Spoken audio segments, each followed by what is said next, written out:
കാണും. ഒരു വീട്ടിലൊരു പെണ്ണുള്ളത് എന്തൊരു ഐശ്വര്യമാണ്. ആ വീട്ടിൽ പെണ്ണായിട്ടൊരു അമ്മയോ അമ്മുമ്മയോ കാമുകിയോ പെങ്ങളോ ആരെങ്കിലും ഉണ്ടെങ്കിൽ ആ വീടിനെന്നും വെളിച്ചമാണ്.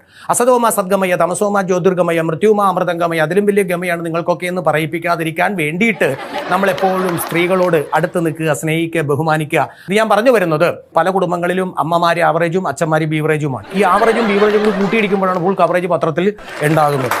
പക്ഷെ സ്ത്രീ ഒരു ധൈര്യശാലിയാണ്. കാരണം എന്ന് വെച്ചിട്ടുണ്ടെങ്കിൽ നമ്മൾ പെണ്ണ് കാണാൻ ചെല്ലുമ്പോൾ ഒരു ആ പുരുഷൻ എപ്പോഴും ഒറ്റക്കല്ല പോകുന്നത്, ഒരു കൂട്ടുകാരനെയും കൂടി കൂട്ടിക്കൊണ്ടാണ് പോകുന്നത്.